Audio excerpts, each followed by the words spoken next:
mangiri sunagoka de biyoro chamana nyete mogo da jogal farak mamandi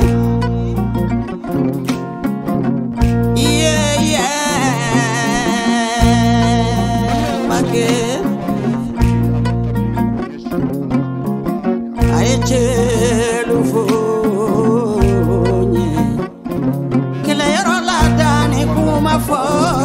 watina ambe au fo kosobe ka fo ko jamuka cerno decrypto anyo de fawye araba jamuka yi abisige awye nege kanye tan saba watu kana fo tan nanina o ka nyina aw fa ka partager kosobe anga bi baro akadi kosobe sabula kuna foni munu mambulo kuna foni barka mawdu kosobe a folo munye malion burkina be bora bi kosobe ku ka jamana nyama kaseka jukorama tonto nyeshama kosobe o kera wagadugu andabina maga ola ka sababu ke ameriki sorasi nyama do de be munye korofo do ke ka nyeshi uka jamana burkina jamana nyama donc wuli ka joni bolu kera be wala saka jukorama tonto ke ka nyeshi munye voilà munye président de la ou quoi président no ibi o temere ko ve andabina se mu mal be o de dissolution e beba kalama ka fo parti politique u chili ko kuma o de bi sena abi do ko ndama do bo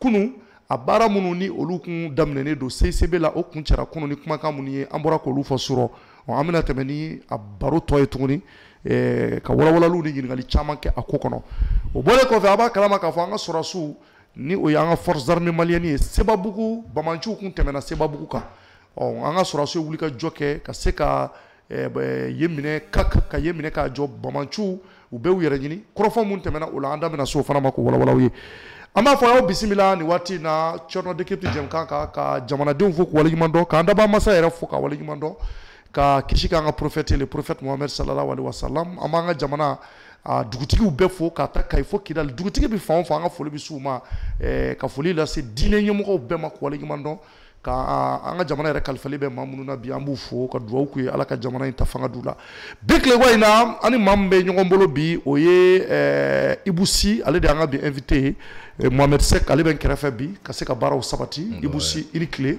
Oui, Thierno, ça va? Alhamdulilahi. Donc il faut minimum k'a lajɛ n b'u fo n bɛ kolo fana fo la. Merci beaucoup. Merci kɔrɔ. Koloni i ni tile. Moi ni tile Thierno. An seginna bi tugun. Vraiment alhamdulilah rabbil alamin. An bɛ ala fo k'a barika da ala min ye bi yira an na. Ala ka bi ɲɔgɔn caman yira an na. K'an lajɛbaga cɛman n'a musoman fo diɲɛ fan 14 u ka dusukun bile ka émission ye k'a partager kosɛbɛ ani Ibusi bɛ ɲɔgɔn fɛ mɔgɔ min don kunnafoni caman b'a bolo ka lase lamɛnbaga jama ma. Merci.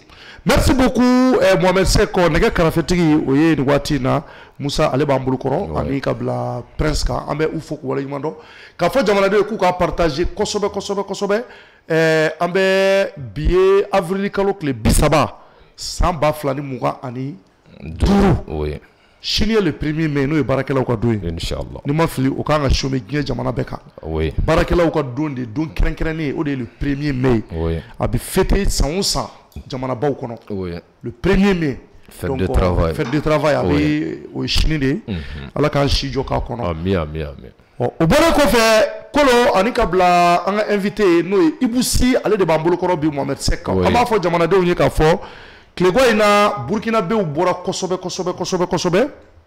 burkinabew bɔra kosɛbɛ bi a yɛrɛ ɲɛ b'a la an ye kunnafoni minnu sɔrɔ a kan yanni n ka kuma di Ibusi ma ko journée mondiale de soutien au capitaine Ibrahim Traoré forte mobilisation à Ouagadougou burkinabew de bɔra maliyɛnw bi ka se ka jukɔrɔma tonton kɛ ka ɲɛsin Ibrahim Traoré ma n'o ye Ibe ye a yɛrɛ ɲɛ b'a jama fanga la jamaba de bɔra Burkina club bɛɛ bɔra mun de kɛra à travers le monde ce mercredi 30 avril 2025 ko bi mercredi doya ka bɛ avril kalo tile 30 ma des panafricanistes des personnes éprises d'un monde plus juste où la voix de tous même de ceux considérés comme les plus faibles ont décidé d'apporter leur soutien au capitaine Ibrahim Traoré, président du Faso, chef de l'État, pour le combat de souveraineté qu'il mène pour son pays et par ricochet pour tout le continent africain. les Afro-Américains et les populations brimées à travers le monde. Donc, au Kumakele Nebia, panafricanistes, les panafricanistes, il faut que table Mamoumbe, c'est-à-dire que vous faites un peu de Djekoulou Bebora. Moko ka kila taw tikeli jamana jola nga feve be no ko be de farla ko ka Burkina ka seka capitaine Ibrahim Kali Djukoroma tonton bi. Au Burkina, notamment à Ouagadougou, nous Burkina capitale, depuis 6 h du matin, depuis Sokomada Jonaina, des populations rallient la place de la révolution où un meeting s'y tient. Cette reconnaissance inédite pour un chef d'État burkinabé depuis feu le président Thomas Sankara intervient surtout au lendemain des accusations du commandant de l'US Africom contre le capitaine Ibrahim Traoré. Donc, les Américains ont un capitaine d'ODB, les Américains ont un sorasignema d'ODB, ou des kuma do foka nyeshi Ibrahim Traoré ma, oh, alama wati jange, o dugusaja dron, oh, beya e Burkinabé ou sera ka bodro kukwa nisogoya ira. Ou kuma kamunda, sorasignema ou kuma kamunda ka nyeshi ibema. Encore pour rappel, ce dernier accusé en substance le capitaine Ibrahim Traoré d'utiliser l'or du Burkina Faso à des fins personnelles. Au sera enseignement en quoi de Kero, Ibu Sibi a nous dit Ibuba wala wala ye, aye Ibu de aye Ibrahim Traoré plutôt, oui aye de accusé, ko le Burkina sanu bekatai, Ibu et comment il a oui, il y a la même Tcherno. C'est-à-dire, comment ni a dit parce que ni les Angakele, Angakele n'y a pas de à Madame Nebi, Angakele d'Amena Amena, depuis Ambora Kalama, ko Jamana Dobe, Nabufuma ko impérialiste Jamana ou, Jamana Menumbi Bin Jamana Tokan, parce que c'est bouillé, Fangaboula Katemekan, on a Bi Ikan, et depuis Ambora Oko Kalama, Angakele d'Amne, Kele Madame Nebi. Au qu'elle est là depuis des années, depuis plusieurs années. Bon, donc c'est ça en fait aujourd'hui. Ni généralier, lorsqu'on voit le général l'anglais, oui, américain on a général Dodé, américain on a général ni Abi, américain on a force de l'Ekuna, américain on a force de Afrique, force de l'Ebi au boulot, mais nous on a Agnès no Afrique ma, on a ici Afrique Maraqua. Indirectement, oui, Afrique m'a indirectement. Voilà, c'est ça. Voilà, voilà, c'est peut-être vous. Donc, ce objectif est qu'Afrique Mara, oui, Afrique Mara n'est qui ferré. Donc, oui, force de ce qui c'est Africom. Africom, oui, oui. Le commandement pour l'Afrique. Oui. Donc, sur la sous des pays, à condamner un civil d'obéi. Objectif est donc Afrique Mara, qui a essayé d'influencer les Africains. Parce qu'au début, force nuit, pratiquement au compté, on a barato français les boulots. Depuis pratiquement que Anga Diamana Ouka Yermaronia sort dans les années 60. Oui. Donc français ou qu'on a barato français les français les commis sous-traitance que américain. Français commis sous-traitance que ou commis américain on a baraka ya. Anga Diamana non kono. Au lieu que français aïe c'est que Joro est sur les Nations Unies là. Faut ou c'est que Conseil de sécurité oui Joro dama. On a droit du veto au dama. Donc ni fana qu'on fana bara. Le fait que français commis Afrique Diamana tant en Woro mene farafina. Au Diamana tant Woro Koto et français Kamara Kondana. France a influencé comme Boli Anka. Donc du coup ça faisait que les Américains font comme France au Baraola. Donc au lieu que pour que France fana remercier Américains font comme France fana tout droit de veto boulot font boulot Nations Unies et puis France fana bailler que jamana bailler on fana bi tapage ni font que mais de plus en plus Djamaica a modernisé Djamaica a avancé. Bon, peuple mais population mais au cas où il y a population qu'on a fourni nous population est qu'à son tourner donc on est quand population doit beaucoup y a bon français boulot oui il y a bon français boulot donc finalement américain il y a nana y ah quoi vraiment est-ce que vous lui êtes à la descente parce que ni me robla tira n'a tiré qu'à décès il n'a mon gars il est n'a tiré décès il est bien ni tiré massé donc finalement il est bien donc c'est ce que aujourd'hui les Américains font où il y a éco tiré tika c'est tourné donc où il est bien où il est pointé parce que Africom d'ailleurs il y a quelques temps donc Africom où il fait qu'à base il voulait même parce que nous de là un reportage d'oyer Africom où il fera base des Mali connaît mais sous ATT à Niamaseka Soro et dans beaucoup de pays à Niamaseka Soro donc il faut Stuttgart jusqu'en Allemagne où Africom direction générale il reste qui est et maintenant bon cas général d'Obéi, Farafinke d'Obéi, que le général d'anglais, les Niamaï, souvent, aller va-et-vient qui est à Algérie, Nabra, Algérie, à Côte d'Ivoire, à Biboy, à va-et-vient qui est Mauritanie, ni fait on a. Donc tu sens que au Keno ka axe de l'équerre, ka axe de l'équerre, on est minimum bolo, on est minimum faire essayer, ka ben que AES diamana au contre là, objectif au DE quoi. C'est pour ça où ta ni diamana nuna où ta comment où ta relation Kenya algérien ni ivoirien où ta relation Kenya ni Mauritanie et tout ça là. Bon et voilà. Donc au général aller des tout ça à trois kumana et au cas ni ma fla comment c'est au niveau de leur Sénat hein. Au cas Sénat kumana à trois kumana anana capitaine Ibrahim Traoré accusé. Donc à tato vraiment. Bien sûr. Oui. Ah, et Moussa a commencé à Djaoubla, vas-y. Voilà. Donc le capitaine Ibrahim Traoré a été accusé que voilà, que le capitaine Ibrahim Traoré, quand Burkina Sanou Bela Djenebo, qu'a hérité quoi. Donc que ça c'est quoi. Donc du coup, c'est un peu comme ni Abi fait qu'a légitimité ni, qu'a fanga ni, qu'a essayé qu'a Sénat moro convaincu. Américains la sécurité minumbi les élus là quand l'a convaincu pour que vous le non mais ni capitaine Ibrahim Mika Burkina Sanou Beteraka donc anti-son pour c'est juste pour convaincre pour que voilà donc nous faisons qu'à fois bah non donc Burkina Faso a dit anié donc on va essayer qu'à Burkina Faso demain la Kenya faut population taler nos otages alors que c'est n'importe quoi c'est juste une excuse de rendez-vous donc sinon américains m'ont Burkina Faso là est-ce que les Américains aiment mieux les Burkinabés que les Burkinabés eux-mêmes non on fait fort à ce niveau là on a jusqu'à ce niveau là où m'ont fait en Sarao en Balo avec un d'ailleurs au Yanto Francis Bolo ni Francis Yiming en a depuis des siècles avec au Kobe Sénat donc tu vois. Et puis, deuxièmement, l'ingérence idée. Est-ce que les États-Unis sanou ou bien minge nous sanou en marobola en banda dollar non Donald Trump a tao Joe Biden a tao ou bien minge nous sanou les milliers de tonnes d'or qu'ils ont là-bas là nous serons suite à beaucoup de choses hein et est-ce que en banda dollar qu'il faut qu'on intéresse là le capitaine Ibrahim n'a minge ni Burkina Sanoui mais ça intéresse les Burkinabés c'est l'affaire des Burkinabés les intéressés c'est pas l'affaire de l'anglais c'est pas l'affaire des États-Unis on s'en fout carrément d'eux. C'est pas leur affaire. Donc c'est juste des excuses.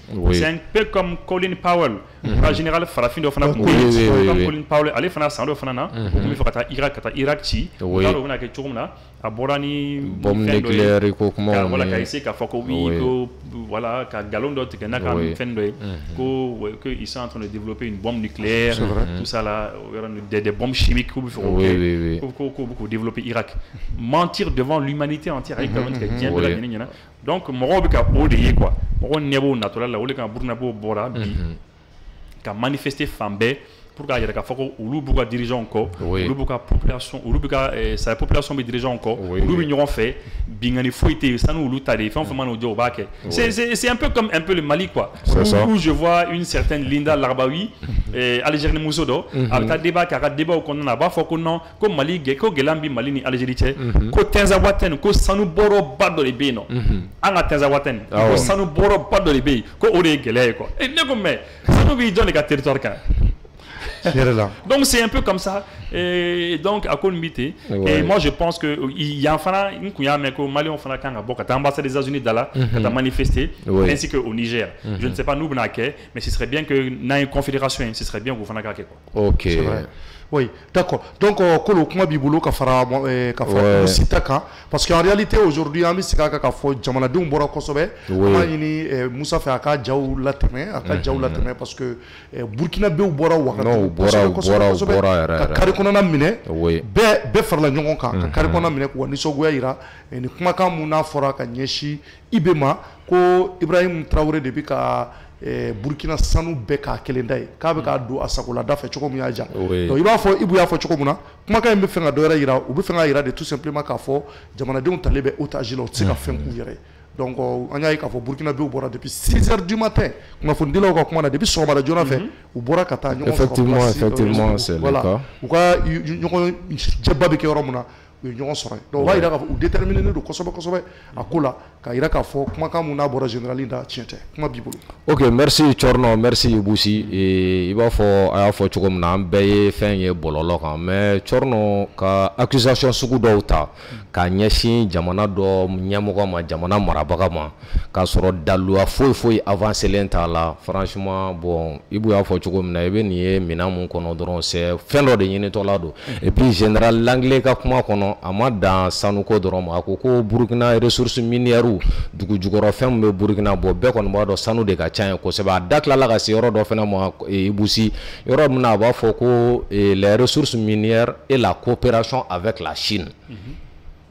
C'est un point très intéressant, Chorno, les ressources minières et la coopération avec la Chine ne profitent pas à la population du Burkina, mais au contraire aux intérêts personnels du président. Non, Colombie remercie parce qu'il y a parce que tu sais que nous comme les États-Unis impérialisme ni fin bella genétique. Am ça comment de faut signer quoi. Parce que tellement nebi ou don tellement boudon j'ai des livres sur eux, des tonnes de livres. Oui. Sur eux, Mbouga méthode dans boudon. Donc du coup c'est ça quoi. C'est-à-dire à comment les meilleurs n'ont fait. Vous savez maintenant à Wakli qui fait encore. Oui. Un accord de défense minun que en France tché. Un accord de défense follow minun ni farafina jamana ko nyaka ni France tché. Oui oui. Accord nous konna na baro fem no kumba kona. A kon fora ko dugujuro na follow fon fembe aka jamana kono. Ko France tadi.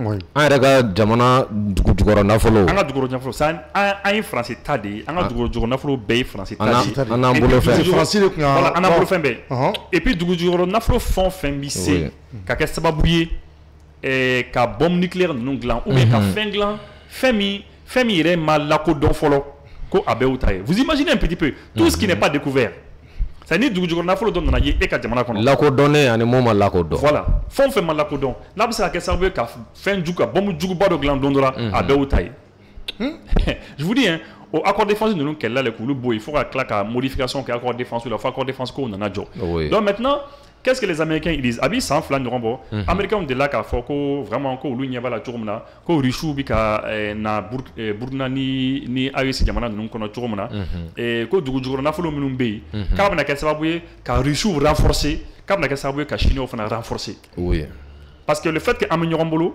donc u b'a fɔ de k'an ka dugujukɔrɔ nafolo bɛna di ninnu de ma donc n'a dira ninnu ma a b'o renforcer a bɛ fanga de d'u ma et Américains ko mɔgɔ o mɔgɔ n'i ka dugujukɔrɔ nafolo kɛ ka Russes renforcer ou bien ka Chinois renforcer olu bɛ se k'i kɛlɛ ko parce que olu ni Russes bɛ ɲɔgɔn na u ni Chinois bɛ ɲɔgɔn na ni e dun ka dugujukɔrɔ nafolo bɛ kɛ ka olu ka fanga di Russes ni Chinois de ma olu fana bɛ se k'i kɛlɛ n ko tun y'o fɔ a bɛ san fila ɲɔgɔn bɔ o ko tɛmɛna an y'a ye an y'a papier kalan an ye émission k'a kan donc c'est ça en fait y'a ye o de don c'est u ka viser o dɔrɔn de le fait k'u ɲɛ b'a la ko ni jamana tɔ ninnu bɛ se ka yiriwa y'a ye ni an ka dugujukɔrɔ nafolo ye o man d'u ye donc u bɛ fɛ ka se ka fɛɛrɛ dɔ kɛ k'an kɛlɛ donc la solution ye min ye dɔrɔn population ka bɔ k'a yɛrɛ k'a fɔ ko les leaders là leaders minnu bɛ yen ka jamana mara ils sont populaires Américains yɛrɛ b'a ye et puis je pense que u jaabira le général Langlais a jaabira mɔgɔ caman fɛ Américains caman y'a jaabi mɔgɔ baden y'a jaabi diɲɛ fantan a naani bɛɛ lajɛlen je pense que a de y'a dɔn ko tulonkɛ tɛ nin ye quoi. Siga t'o la d'accord kuma dɔ b'i bolo ka fara ka kolo.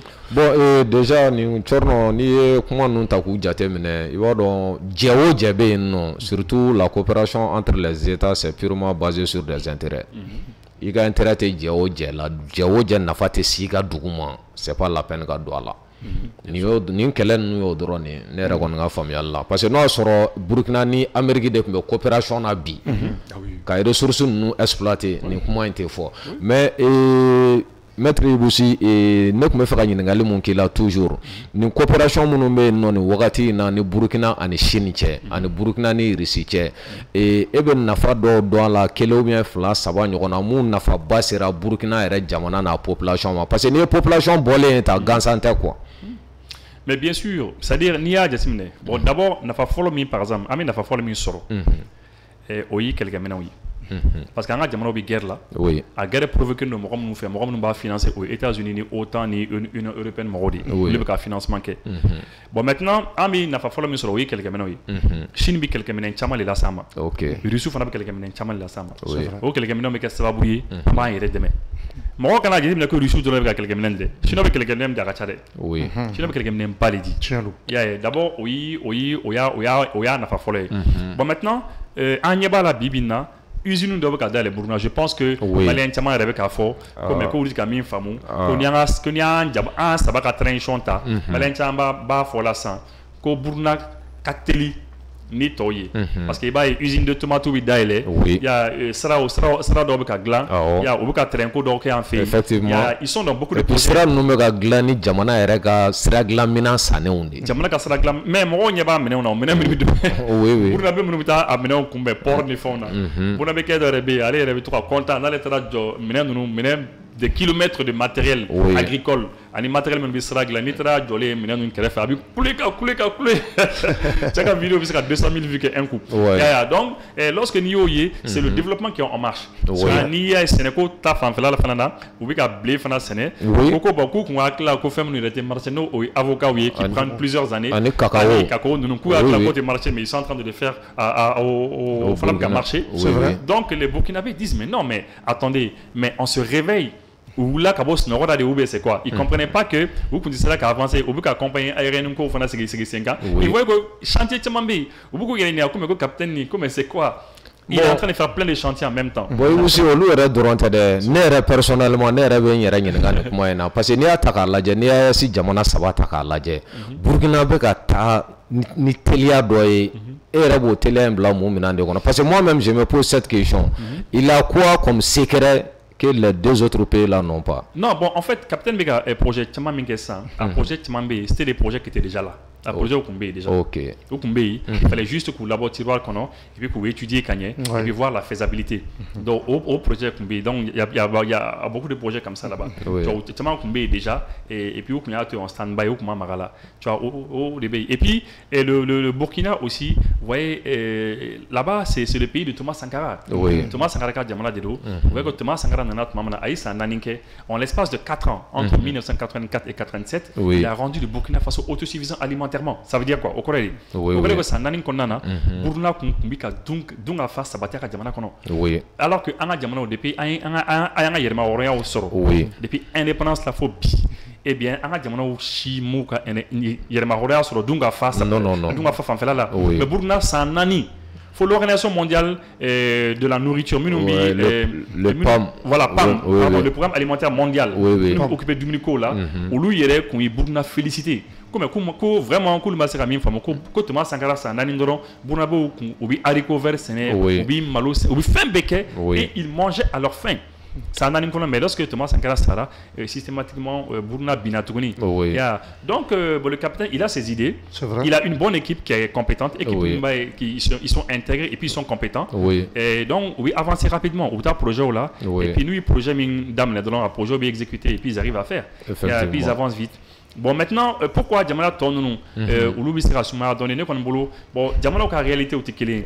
Il y a les réalités ne sont pas les mêmes Diamala au bouin tikélé. C'est vrai. Burkina c'est 274 000 km². Oui. Le Mali c'est 1 241 000. Oui. Et le Niger fera boni Mali fana. Et puis les pays n'ont pas les mêmes histoires. En histoire où Tekele. Et donc les choses et puis ce sont pas les mêmes personnes. Il y a font Tekele. Donc le Mali aussi essaie de se débrouiller comme il peut. Niger fana essaie de débrouiller comme il peut. Et nous sommes très fiers de voir que le Burkina avance vite. Donc c'est la raison pour laquelle peut-être oublier cela car Burkina descend à Burkina et Burkina élimine Kabo en effet à déstabiliser. Donc AES Diamano quand on mené et essayer d'aller quoi. C'est difficile de comparer textuellement trois pays parce que c'est comme ni en Saba ni San Nico Kibi en Beka d'où comparer à Nignon Tchèque. C'est vrai. Tiens, nous sommes mobili baro babolo. Souvent, nous avons mobili baro qu'on a bon. Croyez tellement non. Mobili baro mais il vous dit au contraire avant faire un erreur de fond. Mobili baro babolo. Avant faire un erreur de fond. Mobili baro de babolo. Avion tata Francis Mabé. La Turquie là. Bon, on donc du coup, c'est pour dire que les comparaisons amènent totalement. C'est vrai. En histoire bête mais ni du sous-pays, ni engagement pays.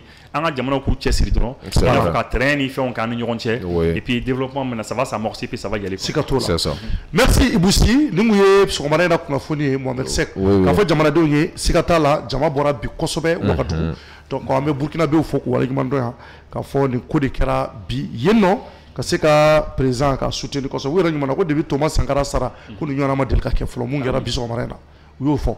Non, et puis Tierno, je vais te dire, hein, au mois d'octobre, au mois d'octobre passé, n'est passé à Burkina, je suis passé à Bobo là-bas, et j'étais à Bobo. Mais tu sais que Burkina Bobo, bichi, rond-point là, les ronds-points là, il y a plein de ronds-points à Bobo là, bichi, rond-point là. Je nous fera mort quand ni 21h c'est là qu'abandonnons, il me rend naturel, c'est au rond-point là. Ni on est à Komumbe, ou pas que non, que c'est les Wanya. Voilà. Non, en fait, ce sont les gens qui surveillent. Ils surveillent la révolution. Ou bien la révolution aussi quoi. Oui. Il y a Olubi Chouniene, non. Il y a donc Obi Sigé, non. Et puis Obi révolution surveillée. Comme ça, ni un mec sur la site d'Obna ou qui va faire d'Afrique ou bien Kodoke. Je ne me dis déjà, même si il faut attendre Droudje, non. Donc Obi n'ont signalé dedans. Et puis Oba aurait combien. Et puis Obi Droubé là où il y a Droubé là quoi. Mais ils font ça depuis le début de la transition là-bas. Faut bi. Oui, chier, non. Bobo Dougou, rond-point B. Ouais. D'accord. Donc, c'est ça. Ça, c'est très bien. Donc, où le coach dit Wanya. Voilà, Wanya. Oui, moi, je connais. Donc, voilà, c'est ça. Ok. Merci, Mohamed Seck Ibou. Et maintenant, Ibou, rapidement, sujet flanana, ni oui, en RFI, en Mali, en parti politique ou Chili, bɛɛ b'a dɔn depuis kunu a kuma bɛ réseau kan dugu minɛna otage la depuis dugu jɛra kuma foyi ti Bamakɔ yan bi ni nin kuma in tɛ n'i taara gɛrɛnw na n'i taara baarakɛyɔrɔw la n'i taara yɔrɔ o yɔrɔ ko jamajɛ yɔrɔ don i bɛ taa nin kuma de sɔrɔ yen i bɛ mɔgɔw sɔrɔ sɔsɔliw la a kan ka ci de nin cogo ɲɛna nin kan ka kɛ dɔw b'a fɔ a ye nin man kan mɔgɔw de bɛ sɔsɔli la depuis dugu jɛra Bamakɔ yan donc nin b'a yira k'a fɔ kuma laban kɔni o bɛ ɲɛmɔgɔw de bolo kuma laban bɛ ɲɛmɔgɔw de bolo n'o ye an ka jamana ɲɛmɔgɔw ye parce que recommandation minnu kɛra laɲini minnu kɛra olu de fɔra surɔ jamananinw bɛɛ kan nka lawaleyali k'a lawaleya jamana ɲɛmɔgɔw de bɛna mesure ta o la joona joona a bɛ se ka kɛ o bɛ kɛ bi yɛrɛ comme a bɛ kɛ sini comme a bɛ kɛ sini kɛnɛ parce que an b'a dɔn araba o araba o ye conseil des ministres ye a bɛ se ka kɛ taliw bi a ko bɛ ta bala bi walima dɔgɔkun wɛrɛ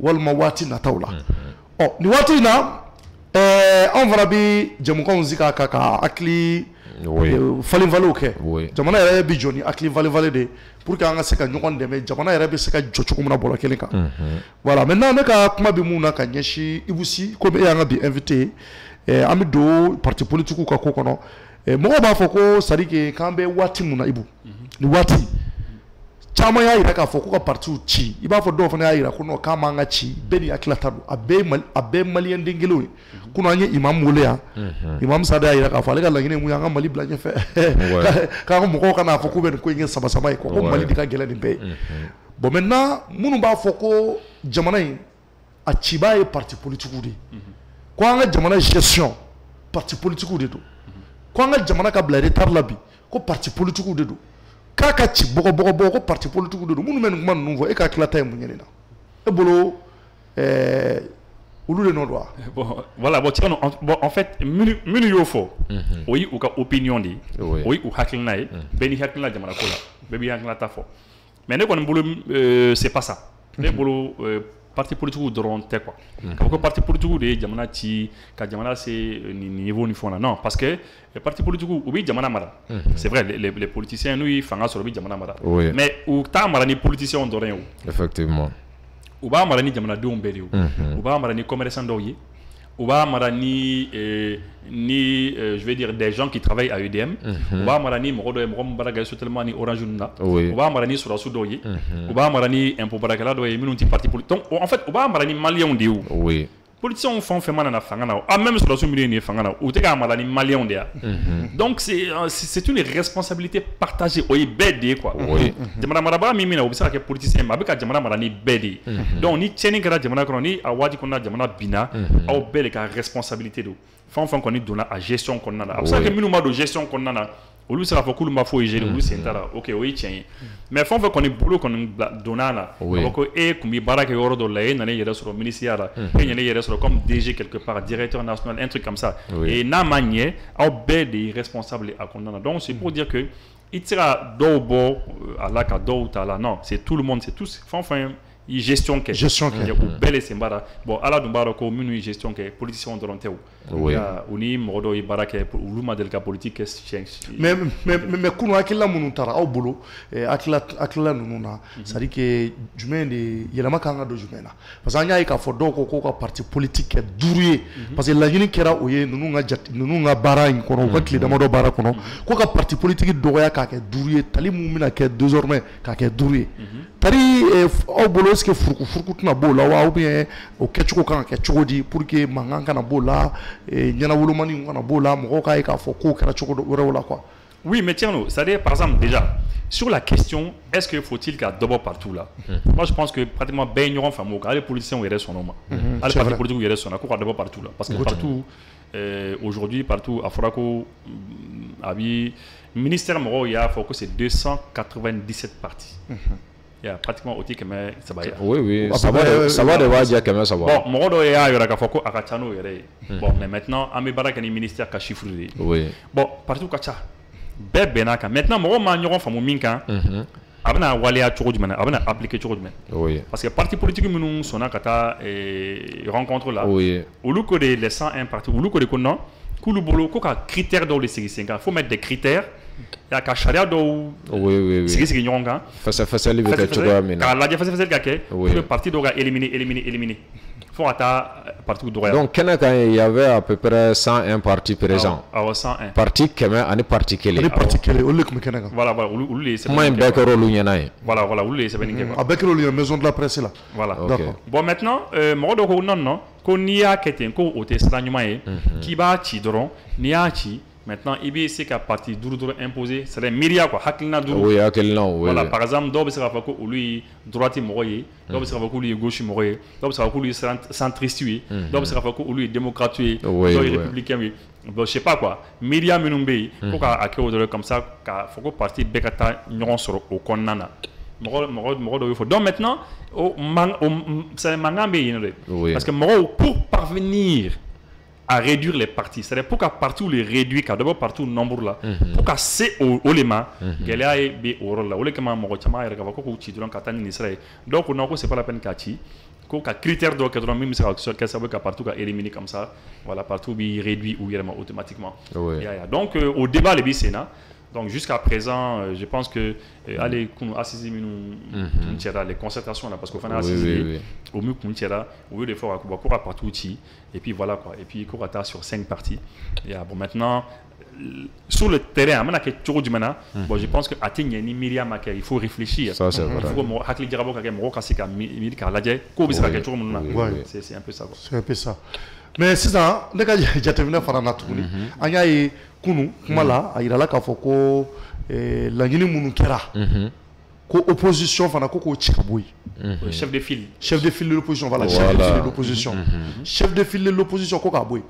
Bon an b'a dɔn chef de file de l'opposition a bɛ kɛ kun dɔ de kama démocratie furanjɛ taabolo dɔw don.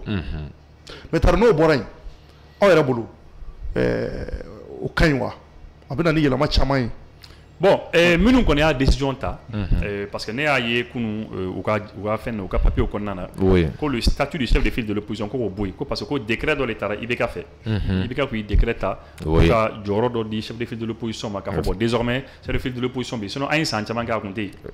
Et je pense qu'il n'y avait pas de problème aussi. Avec un budget aussi. Voilà, donc budget, parce que non, parce qu'il y a un budget. Bon, ni à Kera, bon, c'est bien.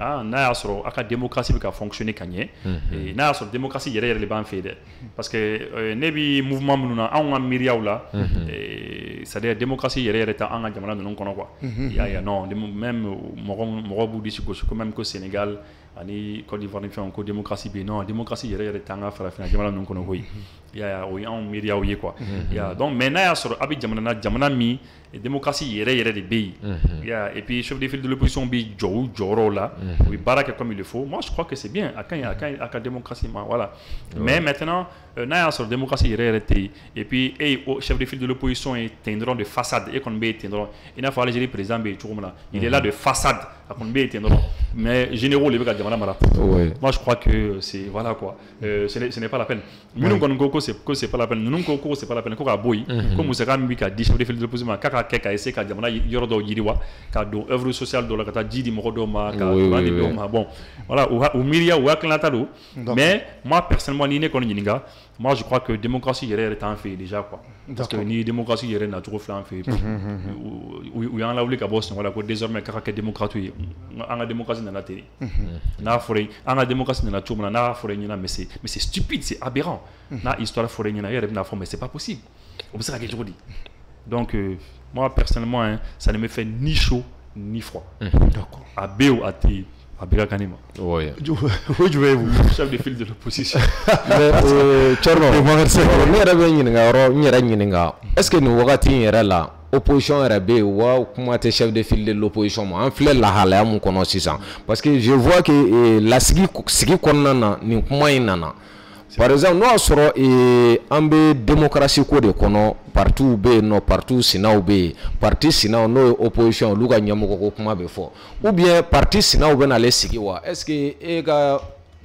kunnafoni dɔ b'i bolo o kan. non c'est à dire a ko nana cogo min na a ko bɔra assises de yɔrɔ oui assises de y'a fɔ minnu nana lajɛ la voilà minnu ye lajɛba nin kɛ dans les assises nationales pour la refondation un truc comme ça là oui hein donc olu de tun ye décision parce que olu ye laɲini minnu kɛ laɲini kɛmɛ duuru ni kɔ 514 je crois 514 voilà recommandation bon olu de y'a fɔ ko bon ko chef de file de l'opposition ni ko ka o lajɛ quoi ko parce que dɔw ko faut k'o bɔ yen quoi ko IBK nana n'a ye ko fo ka bɔ yen dɔw ko non ko k'a to yen bon o de kama ninnu nana statut kan ka kuma a kan quoi a ko nana ten quoi ko nana faamuyara voilà mais Ibou e yɛrɛ bolo multipartisme ko nana cogo di réellement Thierno en toute sincérité ne b'a fɔ ɲɛna quoi parce que tu sais que an filɛ an ka média ni mɔgɔ caman ta tɛ kelen an ka média ni yɛrɛwolo mɔgɔ ka média de ye kelen quoi Ben le cerveau ninnu an ɲɔgɔn sɔrɔ o kɛlɛkɛyɔrɔ ni fɛnw na même le kɔrɔ Rasbach an bɛ ɲɔgɔn sɔrɔ dans les années 2013 2014 an bɛ commencé ka ɲɔgɔn dɔn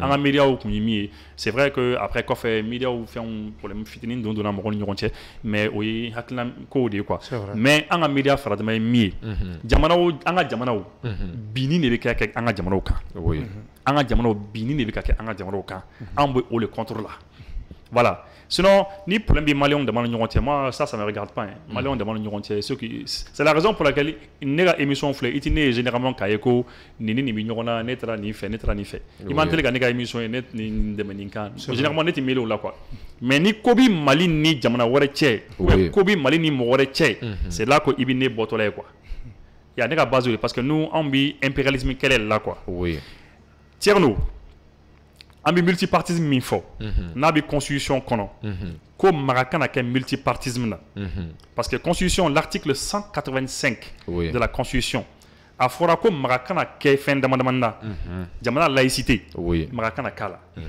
jamana ye république de ye mara kana k'a la jamana ka le mandat du président mara kana k'a la jamana ka multipartisme le fait que parti ka ca parce que fɔlɔ parti kun ye kelen de ye parti unique de kun bɛ yen ko mara kana k'o fana la i y'a ye bon maintenant au multipartisme o nana cogo min na jamana kɔnɔ n'a fɔra e Thierno ɲɛna e bɛna fɔ mais o bɛ se ka kɛ cogo di o nana cogo di il faut lire le discours de François Mitterrand. Il est là François Mitterrand, n'est-ce pas? Mais bien sûr. Le président français qui est venu en 1981 en France.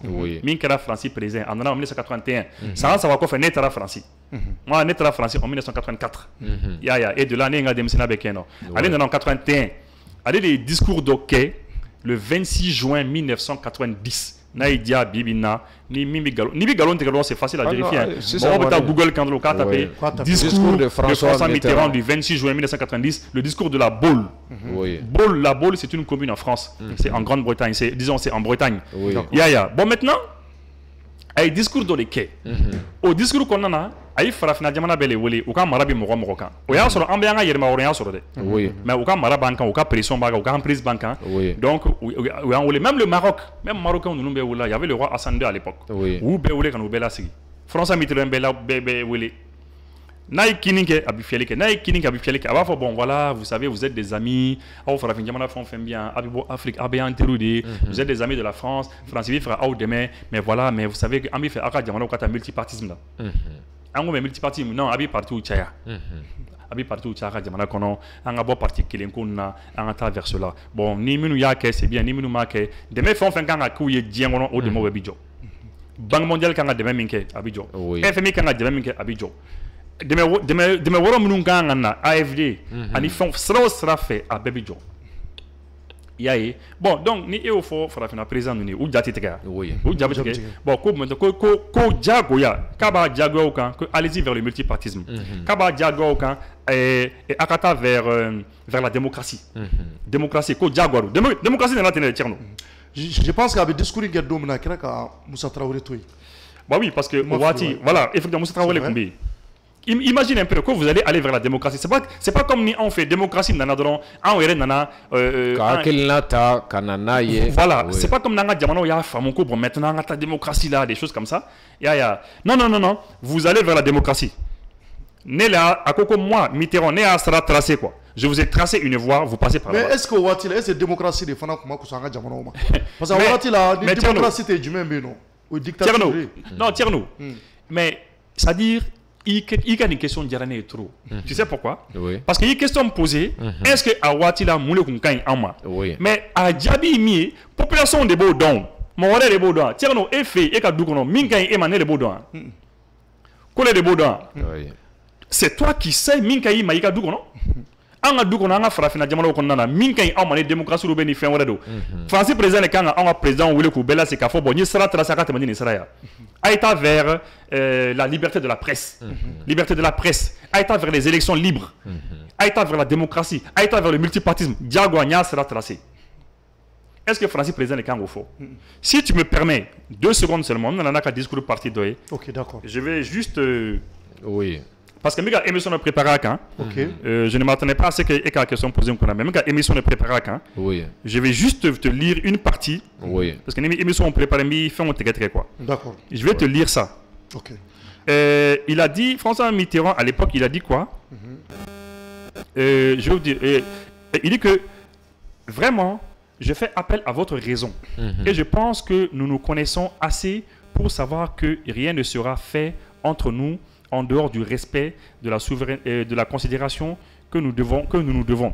S'il y a contestation dans tel État particulier, eh bien que les dirigeants de ces pays en débattent avec leurs citoyens. Lorsque je dis démocratie, lorsque je trace un chemin, lorsque je dis que c'est la seule façon de parvenir à un état d'équilibre au moment où apparaît la nécessité d'une plus grande liberté, j'ai naturellement un schéma tout prêt. Que lui, il a un schéma tout prêt pour nous.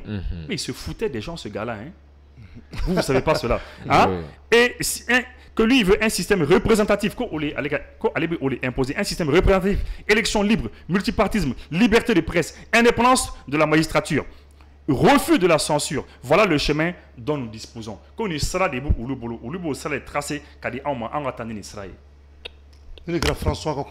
François Mitterrand, démocratie dans la tenue. Anna Tobé, Aben dans la tenue, imposant qu'on a. Donc, c'est n'importe quoi. Hein? Donc, en depuis des années. Depuis des années, on dit qu'on n'est pas d'accord avec ça. Et c'est pas qu'on n'est pas d'accord avec. Oui, mais il y a une proposition. Non, mais il fait un attendre population castradi. Oui, je mets. Oui, ça. Ni population ou la ça.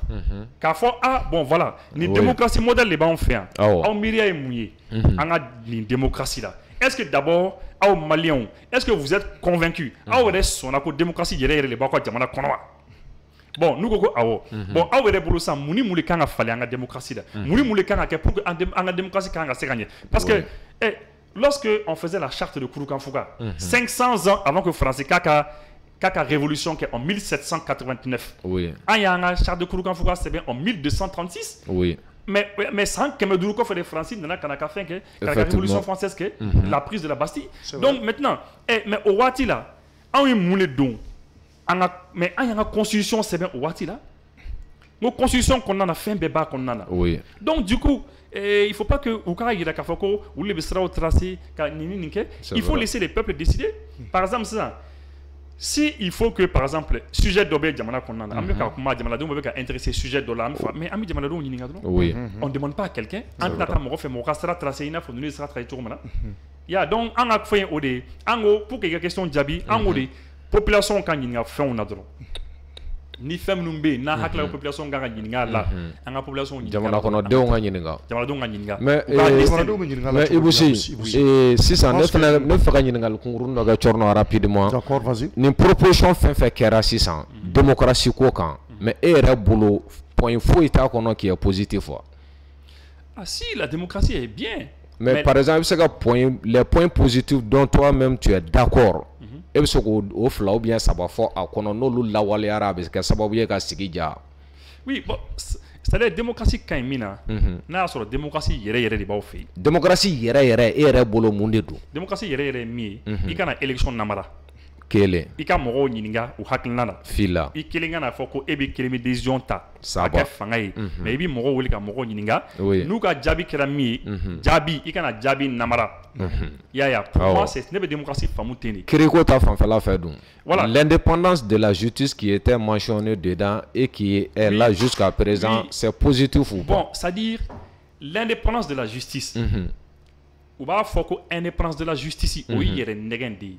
Justice c'est que indépendant parce que dès l'instant que un système c'est un système bateau nous ne faisons pas le justice moro sigi oui ni ebi moro sigi dès l'instant que ebi moro sigi il est dépendant de toi oui mais abi dépend là à mon que tu a tibi dongoro soro parce qu'il y a des gens qui vont dire que je suis redevable à celui qui m'a nommé ici. C'est-à-dire mi nommé comme blanc kanga wale nyumando nanga wale nyumando voilà bon wale nyumando debi indépendance ni boyo par exemple na foko c'est ça et juge ba don la justice c'est que les juges qui sont là les magistrats savent que obisera nommé ka boyan et homme politique ou fait dirigeant fait jamana marabro fait parce que bob mo watu bla kidal wala makatu bla mais ka to bla yoro manui voilà, c'est-à-dire obisera tabla yoro manui ou bien yoro do be bita so yoro do nafa ka boni yoro do yi n'est-ce pas baragaro manaka jogo yoro do nafa ka boni yoro do parce que ni be bi primi so bi so tant que au enjeu no fombe et que minu mi fangana ou le bisera mo nommé ka mo bleno mais indépendance bi yoro demain ou kla ka fo karsa ou bi wele karsa na bon check ni faut en faire comment ma diane bon iti ninkenna tu vois aux possibilités au BU donc c'est pour dire que même en Europe même en France ni Europe, nous n'avons pas faut que aller vers l'indépendance de la justice. Oui. Mais voilà, souvent en bas que juge bado bay, oui problème sur Ali Sarkozy, ma problème sur le juge bado, oui problème bado sur parce que paraît que Sarkozy juge doit influencer. Il a influencé certains juges doit il fait mais comment donc au fait on bi fambe. Donc c'est pour dire que l'indépendance de la justice à Manoro quoi. Ce n'est pas facile, non, fin du monde. Mais pour que la justice soit indépendante, il faut qu'elle détache le pouvoir exécutif là totalement. Oui. C'est-à-dire où il y a des cas d'amana, il y a où il y a beaucoup conseil supérieur de la magistrature qui sera exécutif agit ou quand. Nomination fouille. Nomination fouille où il y a beaucoup à quoi l'union entière. C'est là maintenant que tu vas voir que. Où il y a des numéros de là. Mais est-ce que comme corps ko anga fembe anga keni benga e jamana kono est-ce que e filɛ ka nin idée mun fɔ n'an sigira ka kuma nin kan ka bɛn nin kan ka fɛɛrɛw ɲini justice ka kɛ indépendant total ye c'est bon ou mauvais mais c'est bon voilà parce que ko la mais c'est bien voilà i b'a dɔn ne ka kuma bɛ yɔrɔ min nɔfɛ dɔrɔn ko la hakilina o hakilina na anw de b'an sigi k'a lajɛ an ka nafa ye jumɛn ye nin hakilina kɔnɔ n'a lawaleyara nafa jumɛn b'an kan parce que hali n'i y'a ta k'a lajɛ an bɛɛ sigilen filɛ yan bi an bɛ ka kuma an bɛ k'an hakilina ta di c'est vrai nous on est très jeunes par rapport à vous mais Musa Tile na ne fana ye fitinin y'a la c'était pas comme ça avant ka t'i sigi radio la ka kuma ou bien k'i sigi télé la ka kuma k'i hakilina fɔ fanga ko kan ka se niveau dɔ la sans la liberté d'expression ça peut pas aller ça c'est vrai ou faux liberté d'expression quand oui mais après on voit que am ka fin wɛrɛ fana découverte fana kɛ fɛn min fana qui o fana ka gɛlɛn c'est-à-dire il y a la corruption aujourd'hui dans la liberté d'expression c'est-à-dire aujourd'hui et vous m'excusez, abi haketo expression là, mais liberté d'expression d'obé, a yelmana kake débouché, il y a des carrément quoi. Oui. C'est-à-dire, obi dro, liberté d'expression kofé kata la gauche ke kata doralement ke kata fenro fana kata manipulation ke ou bien essayer voilà surtout la manipulation des gens bon moro dobo ke et ça aussi ça c'est très grave il y a son liberté d'expression quand mais ibikma mais bouyan qu'on nana il faut respecter les gens ibi haklata de bouyan qu'on dans le respect il y a liberté d'expression quand il y a tu vois. Donc, c'est un peu ça, quoi. Oui, mais ça, c'est important. Ni ko Mali on ka jana ko be akilata ngali ke. Par exemple, am se ka na doni même parti politique ou dissolution ko kuma muna bisena. Na fara ko Mali on be ko akilata fona. Anya ka fo akokera choko muna CCB la. Donc ko ça allait être mieux ka ke référendum yi. Ka référendum ke akoka ko de kan jamana ko la. Ya akilata mu.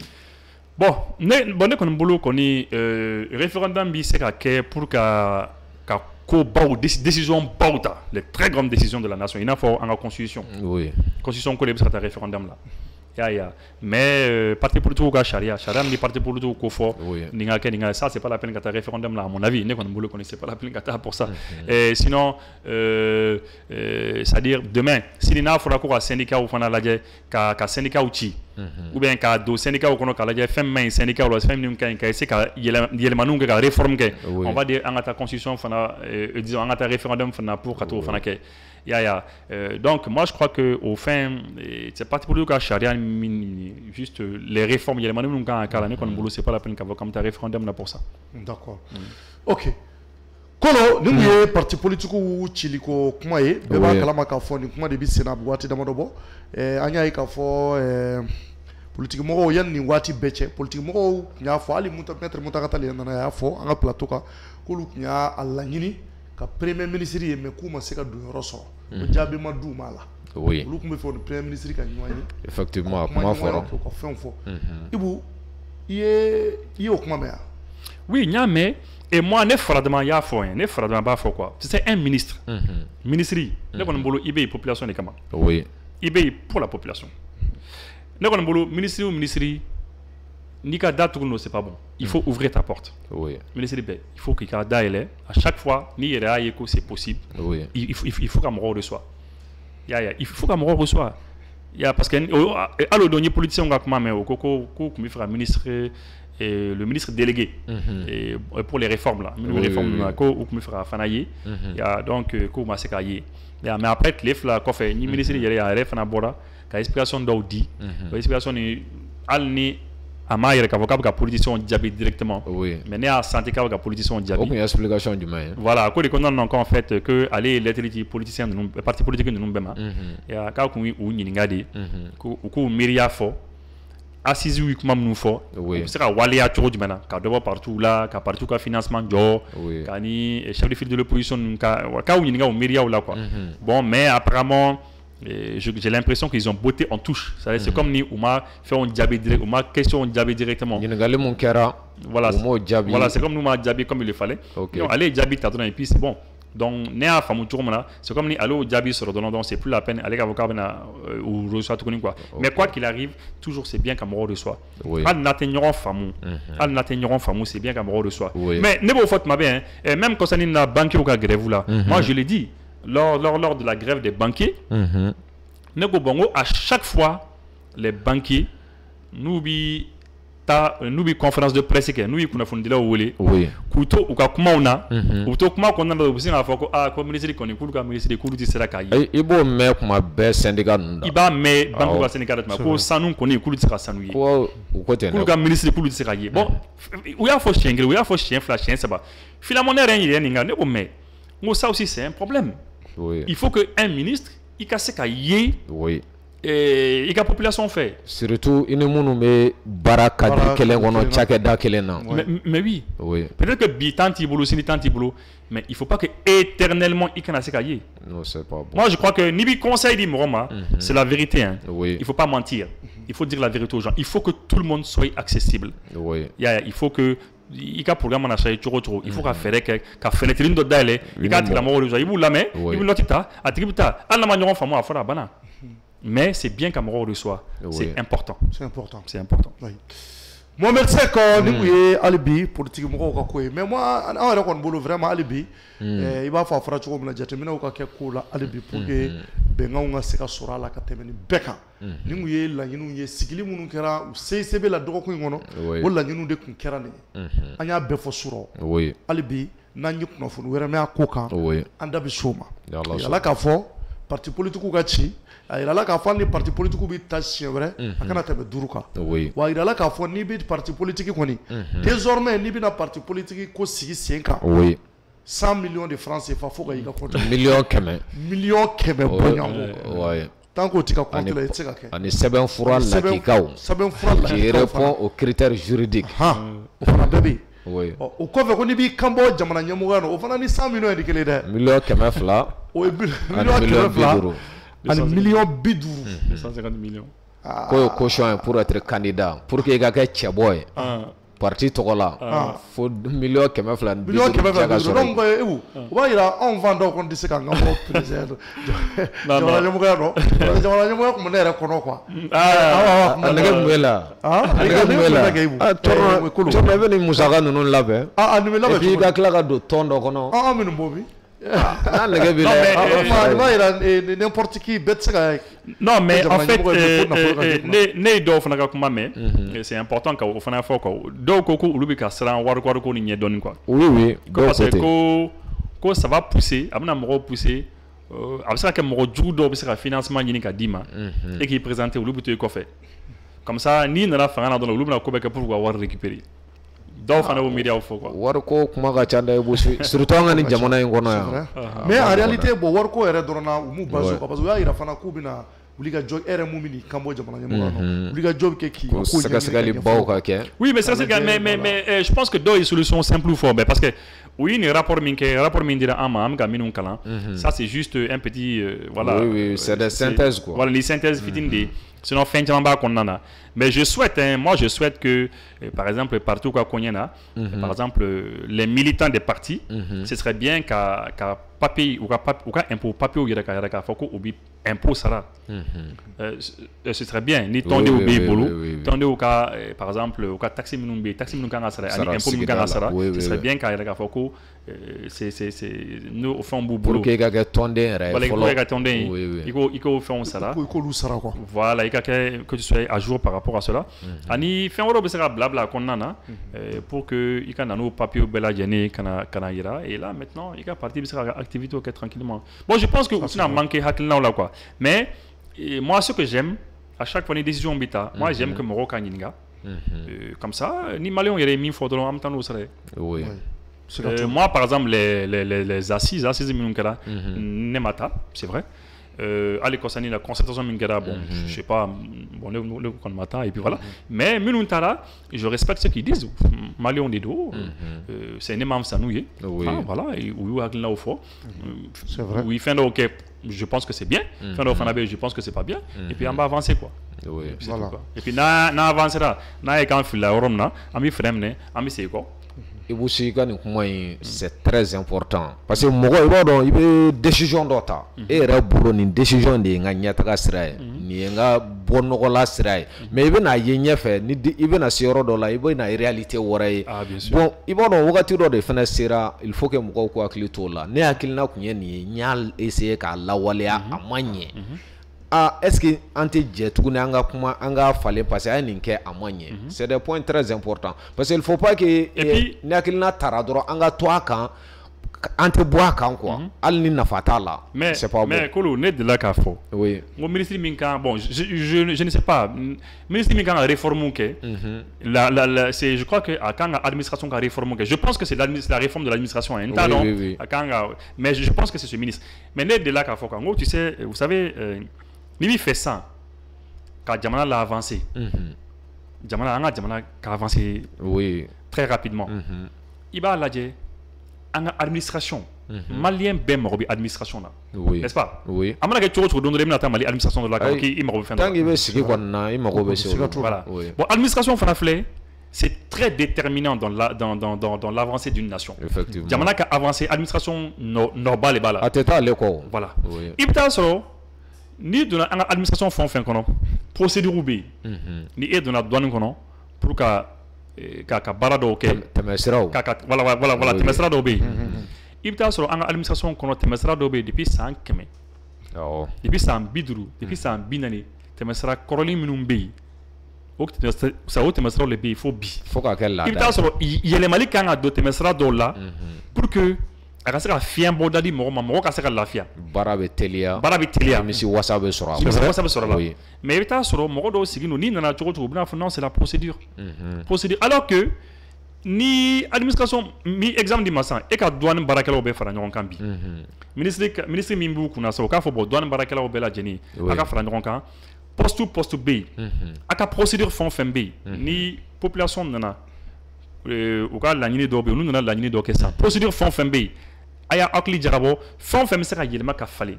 ka procédure lateliya ka baara teliya a y'aw hakili jagabɔ an bɛ semaine 2 d'aw ma a ye nana jaabi an bɛ taa ɲɔgɔn sɔrɔ CICB la an b'a kuma kɛ comme ça an bɛ procédure kɔrɔlenw bila les procédures désuètes là fatiguées là qu'il faut déposer là an b'o bɛɛ bila an bɛ taa ni procédure kuraw ye mais n'i y'o kɛ douane na sisan k'o kɛ polisiw ka yɔrɔ la k'o kɛ impôt la k'o kɛ yɔrɔ bɛɛ tu vas voir que fɛnw bɛna teliya i bɛ taa sɔrɔ mɔgɔ dɔw sigilen don hakilina dɔ b'u la yɔrɔ dɔ la u b'a fɔ bon an ka tɛmɛ ni nin sira ye an ka tɛmɛ ni nin sira ye mais fɛn dɔw bɛ yen depuis 100 ans 80 ans u bɛ taa n'u système ye kabi baaraw daminɛna jamana in kɔnɔ i b'a sɔrɔ tɛmɛsira dɔw bɛ yen ka b'a daminɛ fo sisan olu bɛ yen et puis n'u lawaleyara fana a ka kɛ sɛbɛnw ye ka nɔrɔ quoi c'est ça nin tɛmɛsira ye nin ye i bɛ bɔ da tan c'est mieux Maliyɛnw o kɔnɔna na an bɛ taa an ka lakana sira fɛ ka Ibu Si fo a ka kɔrɔfɔw la a n'a ka ɲɛɲinini na Ibu Si an b'i fo kosɛbɛ Ala k'i mɛn an kɔrɔ ka foli lase an ka partenaire fana ma ni o ye Pixel lubrifiant olu bɛ an dɛmɛ kosɛbɛ an ka jɛmukan in na an b'u fo k'u waleɲuman dɔn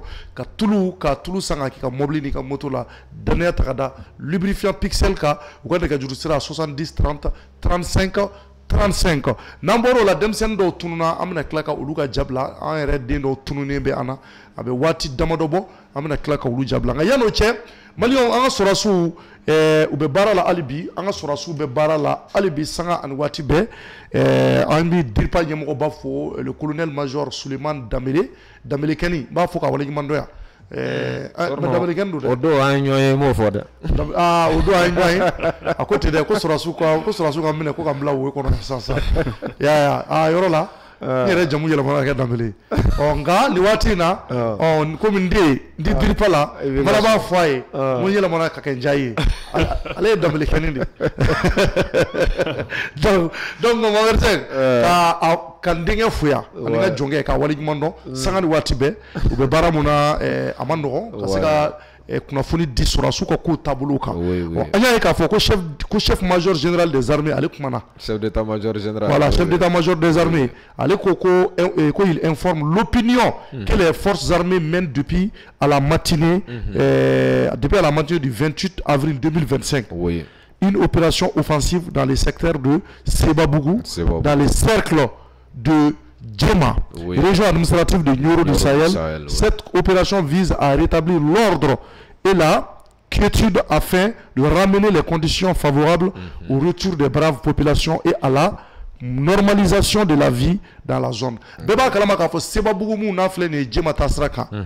Sebabougou kun minɛna Bamacho fɛ dɔgɔkun jan tɛmɛnen a kɛra masiba ye kosɛbɛ an y'a kunnafoniw sɔrɔ ko Bamacho de wulila ni ka taa mugu don mɔgɔw ka butiki kɔnɔnaw la ka taa baga mɔgɔw ma u ma foyi k'u la ka wuli ten dɔrɔn jatigɛ wale yɛrɛ taabolo kan ni kojugu kɛwalew taasira kan ka taa baga baarakɛlaw ma jagokɛlaw ma jamanadenw ma u m'a min u m'a bɔ u da tɛ foyi la ka taa d'u ma e yɛrɛ ka nin baara jugu lajɛ mɔgɔ yɛrɛ bɛ se ka nin kɛ cogo di k'e ye silamɛ ye nin ye kafiriya baara de maa ma fɛn k'i la a ma baki ma a ka i k'i ka fara la u b'u ka baara n'u ka fɛnw na a bɛ taa baku ma dɔrɔn ka taa baku ma ka se ka t'u attaquer ten wa tellement que fugaruw don u bɛ nin kɛ fana u tila bolo ka t'u dogo yɔrɔ ninnu de la ka t'u dogo wunu kɔnɔ donc o de ta ye voilà nin baara de kɛra Sebabougou dɔgɔkun jan tɛmɛnen a baara kɛlen an ka sɔrɔdasi ɲɛmɔgɔ de ko k'u ye wulikajɔ sabati ko ka taa nin kunasini sɔgɔmada fɛ n'a bɛnna nin kalo in tile 28 ma k'u ye baaraw daminɛ ka se ka ko bɛɛ sigi sen kan ka maa jugu ninnu ɲini ka se ka vie normale k'o sigi zone in kɔnɔna na o kɔfɛ sɔrɔdasiw ka ɲɛmaa ko de ko l'action des forces armées a permis de neutraliser des groupes armés bamanchi qui avaient sémé la panique dans le secteur ko wulila de ka se ka Bamanchi ninnu bɛɛ fa y'u bɛɛ fa ko désorganisé par le succès des opérations militaires des FAMA. Entre le 11 et le 15 avril 2025, vous avez vu, qui avait démantelé plusieurs bases et neutralisé de nombreux combattants armés dans les secteurs de Sebabougou, Gomitra, Ouataï, forêt de Tongui, Nyamakoro, Koulouflandjengue, Fadjabougou, Donibabougou, Douala, Nelou, Sirado et Kuala. Donc les terroristes ont intimidé et brutalisé les populations innocentes de Sebabougou et les ont forcés à évacuer la localité. Oui. Oui, moi beaucoup faut beaucoup de la fana. Moi eu ga dugu era de black. Moi dugu de black ata. Era kan ko fasu la jet. Ah? Ko fasu la jet. Moi de dugu black ou srango dugu era jet. C'est que dugu blanc ne fait là quoi. Voilà, afsara parce que sur sous tara ou damale soreil ensemble. Ou era damale ko ni un civil dégagé ka boy. Ko civil bekata. Donc ameta et non fait sang. Oui. Ah. Et puis OK là. Donc civil ou bonne ou era de kungi dugu. Mais où era de où? Donc mais taïbi tout era non fait. Parce que nous les civils nous n'avons pas la quelle baraka gelen voilà bon na fo ibusi u kun labem bo ko la de e aw ga civil labo dugu kono ka toy arme mali dum wati mun ay ko sisa mais ibusi be se ga doni nyefo an ya ko ka ah ouais parce que armée kona uma quoi oui armée kona uma armée ballo la ka tout sur u kun taro armée kumla ndaw ayi mais olu kɔni kan ka dɔn ko armée bɛ nalen aussi c'est à dire que Sebabougou ni Bamakɔ yɛrɛ man jan kosɛbɛ ko kariw kun tigɛ Sebabougou ni Bamakɔ kusa kun tigɛ yɛrɛ jɔra ne yɛrɛ kɔni t'a dɔn u bɛ fɛn mun de min k'u yɛrɛ su ka taa nin ko ninnu kɛ kɔni ne dabali non parce que olu kɔni b'a dɔn kɔni ala cɛ kɔni n'olu kɔni kariyara ka nin kɛ kɔni ko an ka sɔrɔsiw ma taa c'est que u bɛ kariya ka don Bamakɔ yan parce que Sebabougou ni Bamakɔ man jan kosɛbɛ non bon c'est à dire je peux dire que oui yɛrɛ bi yan n'i ko ko kariya de Bamakɔ bi yan ah voilà ou bien parce que en dehors de do a caman en dehors de a caman dɔgɔna corona fond c'est ça nous ko bi frappe comme ça frappe mais ils savent que frappe qu'on est bisa ka mais a compté toi là c'est ça parce que c'est ça maintenant parce que ni la ligne kunina armée fait c'est ce qu'on avait demandé à l'armée depuis des années ni la ligne kunina armée fait ka foko ante fait ka manku la kubo là quoi en tout cas en compté c'est ka foko ambu balika frappe que parce que frappe qu'on oublie ce qu'on parce que nous n'avons pas la tour de là c'est difficile d'éviter c'est vrai mais à l'Odongo il y a un jeune malien je profite pour lui rendre hommage et le jeune Cissé Abouakar Cissé oui mi fera missile kono mais voilà c'est la France n'a pas développé a bien fait un bel adjeni mais voilà théâtre kata balala ka piège dernier ka comme route 3 là il y a donc au fambe à les États-Unis tu m'as ta morotam enfin donc nous fera ça ta bali moro là mais en continue faire des cas mais ko utara quoi bon armée au monnaie les boina quoi parce que utara oui c'est beaucoup au mafia ku genga bon du kono armée dena kata ka divu quand on peut neutraliser et puis moi aka misara m'envie à tirer oh chef d'état-major de forêt ako ko en début d'après-midi du 28 avril à deux somara juna fait les unités FAMA ont pris le contrôle de Sebabougou duna Sebabougou il fallait de ka yoro mine kak kisechi damnena muguchi damnena bobo 120 taw bi ka frapper duguma taw bi ka bulika dugu kono mɔgɔ ninnu k'u yɛrɛ ɲini kuma bɛ ka duru u bɛ k'u fili ka don kungo kɔnɔnaw na bintu ni ɲɔgɔn cɛ u bɛ ka don bintu ni ɲɔgɔn cɛ pankuru donna ka don Sebabougou ka pasa Sanbugu ni ɲɔgɔn cɛ mɔgɔ bɛ k'i bugubugu ka don bamanciw minnu bɛ k'u bugubugu ka don yiriw ni ɲɔgɔn cɛ ani bɔgɔw ni ɲɔgɔn cɛ k'u ye muguw ci la o kɔfɛ chef d'état-major ko di ko en début de soirée des frappes aériennes ont visé un repère de retranchement. Voilà, détruisant plusieurs bases et combattants, voilà, et combattants et terroristes dans des forêts autour de la localité. Donc, en fait, le bilan provisoire de la journée est le suivant. Il y a un follow d'amener au forêt du côté Fama, en a tchèdou, ma douru de banana. Mogaduru. Au Bay Taré. 5 blessés. Tous évacués et pris en otage dans les structures médicales. Et pris en charge. Et pris en charge dans les structures médicales. Ou Betara Jona Katou Fraka Jona. Donc on va y aller à Satama Boala, ni Banado. Alhamdulillah Rabbil Alamin. Oui, à la tanui. Oh, on y a Mamoun va follow de Mounou Chouira follow. Oui, Mamouani Kelly. 21 corps abandonnés. O de yira fɔlɔ provisoire. Awɔ Sebabou ye non. Sebabou ye. A bɛ se ka kɛ dɔw su taara ben wo dɔw kɔnɔ olu ɲɛɲini. Ko corps abandonné kɛlɛ mana bun bɔnbati bɛ boli k'a ka su to sinon u taa man di k'a to dɛ. Ouais. Non u taa man di k'a to. Non n'u ma donc kɛlɛ de juguyara u bolila ka taa ka maa 21 to. O kɔfɛ des dizaines d'armes avec les munitions et importante logistique récupérée à Sebabou. Kɛlɛkɛminɛn minnu b'u bolo, marifa jugu minnu b'u yɛrɛ bolo, ani ka bila fɛn wɛrɛw ka kɛlɛ.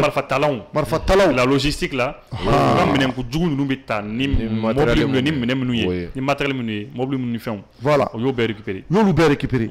Donc les opérations de ratissage continue pour retrouver les nombreux et les criminels en débandade. Voilà. Donc, on va y aller u bɛ ka tɛmɛ ni ɲɛɲininiw y'ale bi. Oui, minnu bolila ka t'u dogo ɲinɛ wo kɔnɔ. Ka yɔrɔ larawɛ ka taa. Voilà. Minnu t'a m'u dogo wo kɔnɔ. Olu ɲini hali bi. Voilà. Donc, l'état-major général des armées ko k'a fɔ jamanadenw ye ko rassure les dispositions seront prises pour protéger les populations civiles et assurer la libre circulation des personnes et des biens. La zone reste sous une surveillance vigilante pour rechercher les Bamanchi en débandante et faire respecter la force de la République. L'état-major général des armées rend hommage au courage des femmes et salue le professionnalisme des unités engagées. Donc on sera signé ko kabi anga cede munun dara ni bara nyuma na kabu fo ko wuli ka jonu ka cesri la lakana tasra nyuma ka ibu kuma ofle de Tierno mais communiquer na phrase dobe o phrase ni mo kala o jume phrase laban dobe phrase laban dobe o phrase jume abuka kuma république en yoro de la république bi foro de la communiquer ni kono l'état-major général des armées rassure les dispositions seront prises pour protéger les populations civiles et assurer la libre circulation des personnes et des biens. La zone reste sous une surveillance vigilante pour rechercher les terroristes en débandante et faire respecter la force de la République. Bon, et faire respecter la force de la République. Tiens-nous. Il m'a fait est-ce qu'il est là quand ni phrase ni ou communiquer là? Non, il n'y a comme nous faux. Voilà. Il sait que détail d'obé c'est important. Oui. On dit que détail d'obé, détail fitinin d'obé. Oui. Et faire respecter la force de la République. Oui. Armée bi communiquer ou communiquer que n'est pas délicat ya communiquer là. Ni ninte. Oui. Il y a des communiquer chaman canadais. Il y a une émission qui communiquer chaman canadais. Mais lorsque ni que armée on va faire respecter la force de la République. Ah, ça veut dire que Dane Abide. Wasabe, CB, Jigifabe. CB. Oui. Na idea il faut communiquer chamanta, mais il y a une phrase à connaître. Mais une phrase qu'on est né drone né à femme kokobi. Oui. Très bien. Parce que ça veut dire que là où il y a la République, Anna Djamana. Oui. C'est une république. Oui. Donc la force de la République là, en bas Walea Yorobe partout. C'est vrai. Où c'est nécessaire. Et ça c'est important. Oui. C'est important. Bon, au terme fanako communiquer qu'on yoro de fanabi qui est important. Les vecteurs aériens en avion, en drone, on ne sait pas vecteur aérien qui nous engagé là, mais où il frappe que mon nous a base tamambé, ou qu'a base de ou d'oro tamambé, nous a base de bé, ou éliminé non. Oui. Donc ça veut dire que ces gens là même depuis là-bas où lui reste Sarah Yoro là, ils ont été neutralisés là-bas. Oui. Donc ça veut dire que le temps où Katasi Orona, Katachou, Jatimine tout ça, c'est vrai, c'est vrai. Parce que ils savent qu'ils sont à Sebabou, mais oublie dans ses bases aussi. Oui, Bazou Fanana. Sebabou est alentour. Sebabou est alentour. Oui. En tout cas, Bazou Beno, vous préparez Yenode, Kana Sebabou, Kana Sebabou, comme ma fille. Parce qu'il y a un guitrondaï. Voilà. Oui. Donc vous préparez Yorom, vous neutralisez, non? D'accord. Ça c'est très important aussi. Très important. Et puis, Mim Faname, vraiment, vraiment, Tierno Koni, moi je sais que Morom non connu Sara Morona, Nemadra Nabi Kemesa Badjukro. Ah? Oui. Moi, devant mon Sarala. Parce que ni communiquer que de beaucoup na sénéri. Et puis bon, fait de bora chou chama wara. Et armée fana na ka communiquer ketchugo do, lu na on tatikele. C'est vrai. Oui. C'est vrai. Bon, ne dabal le ba mo nous vraiment ou se ka carrière ko dugu re chamanje parce que c'est ba bugu mali chamanje de ou. Ni bi ta kai bi tema yoro. Ko sera niveau do la dugu menani mu bo, dugu don gene mu bo ka kla ka stratike. Oui. aw kila ka sira tigɛ kariw jɔra ka mun kɛ aw e kun tɛ n'i ye jaw lajɛ wagati dɔ la i bɛ mɔbiliw jɔlen de ɲɔgɔn nɔfɛ aran na mɔbili minnu bɛ fɛ ka bɔ yan ka taa minnu bɛ fɛ ka bɔ yen fɛ ka na u si tɛ ka na bien sûr parce que kisɛ bɛ ka ci donc ni kisɛ bɛ ka ci mɔbiliw bɛ jɔ de fɔlɔ tant que kisɛ ci ka se ka nɔgɔya mais tu sais Thierno, moi je suis fier de notre armée, je suis fier parce que en fait u bɛ wuli u bɛ taa mɔgɔ ninnu nɔfɛ u b'u neutraliser u bɛ tila ka na a bɛ fɔ o de ma ko la sérénité, ils sont sereins quoi, ou degeni bɛ kɛlɛ la quoi, ils sont pas comme certaines armées, armée dɔw bɛ olu bɛ kɛlɛ kɛ olu ta ye kulonkɛ de ye quoi, exercice, armée caman bɛ diɲɛ nin kɔnɔ bi bi in na olu bɛ exercice de kɛ quoi, i ye nin y'an fɛ n b'i ci pap n fana b'i ci, c'est comme ça, anw ta tɛ exercice ye o, anw ta c'est des balles réelles, il y a la mort réelle, ça yɛrɛ yɛrɛ de bɛ yen kulonkɛ tɛ yen. Et habite depuis 2000, né de là dans les années 2014-15. De là qu'à fort, Sandra, Tchadien qu'on a quand même, faut Tchadien qu'on on a ta joue nous n'en fait. Là où ils sont, comme ta faoulou là. Comme contre rendu tout ça par pompier au boulot. Voilà. Mais depuis tout le monde on a la sonama, on armée malienne d'Ondora, on enfant a que les Tchadiens d'ici quoi. Enfant a fort y a des quatre Tchadiens ou des quatre. Parce que les armées qu'elle a dombé. Ce n'est pas comme les armées mythiques qu'elle a dombé. C'est la raison pour laquelle Dom a cédé au Maroc ou bien au Niger. En nous, dans le Niger, on tous au Niger, non. Et puis ils vont voir. Et bien ils voient un activiste d'où oui, quand on a Morocamaïde, ou quand on crochet malien ni Burnabe Nade, à Nigériens, parce que quand on a sur la soupe qu'elle a n'y a sans chégin sans taille. Donc bé ou bé qu'elle là. Donc bé au Cameroun ça. Quand on ou la mina, tu seras tourné. Donc c'est des gens qui se battent tous les jours. C'est vrai. C'est comme moi entraînement quand moi entraînement. C'est vrai.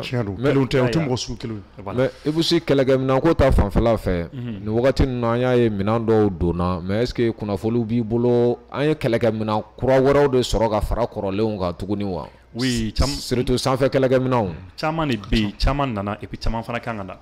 OK. Donc kangana tuguni. Même pas plus tard que kunu. Nous informations sont chaman kangana. OK.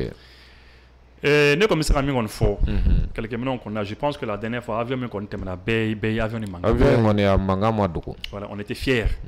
Avion ni ya manga mais jabiteke. Faut du rouleau yéré. So bi vibrer. Tu vois comme automatiquement moi. Ah bon vraiment avion qu'on est ni au tamato yéré ba côté Albatros ide. Voilà, avion qu'on est bon, avion qu'on dort bien de. Mais parce que détail que dans l'enfant là quoi. Les informations qu'on a sur là c'est que avion ni c'est-à-dire n'a fora peut-être absera mort de balban quoi. Mais avion modèle mais doit absera charge nucléaire ta. Absera charge nucléaire ta.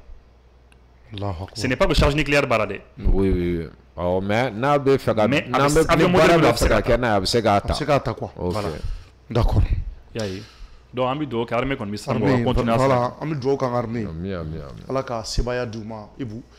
Ibu ki yɛrɛ fo nka yana ka bɔ kɛnɛ kɔnɔ an denmuso dɔ tununa n'o ye Sokona Sisoko an b'a ɲini technicien fɛ a ka photo bila Sokona Sisoko voilà maliyɛn an ɲɛ b'a la san 2 don a tununa depuis kalo tɛmɛnen tile 10 le 10 mars 2025 a kɛra Kalabankura an b'a ɲini Ala ka maa ɲuman bɛɛ fɛ nin den in taara ka tununa bɛɛ de la carré kɔnɔna na a bɔra an t'a dɔn k'a bɔra de dɔrɔn a tununa maa m'a ye tuguni dɔ de y'a ta wa a kɛra cogo di wa personne bɛɛ de t'a dɔn wulikajɔ kɛra radio so bɛɛ la donc an b'a ɲini Ala ka maa ɲuman bɛɛ fɛ den ni aw y'a ye a ka video in tigɛ a k'a bila yɔrɔ bɛɛ maa minnu fana ka bɔlɔlɔ sira TikTok o lajɛlen don kojugu n'a bɛ se ka ɲɛ an ma Ala n'a kira kama ka video in partie ta ne ka nin kumakan in k'a tigɛ k'a bila u ka TikTok kan a bɛ se ka kɛ sababu ye a bi fana parce que mɔgɔw yɛlɛ ka di TikTok kan kosɛbɛ ka tɛmɛ Facebook ninnu kan nin waati ninnu na donc an b'a ɲini aw fana fɛ kosɛbɛ a y'an ka nin video in ta k'a bila an den don a tɔgɔ de Sokona Sisoko san 2 don 2 ans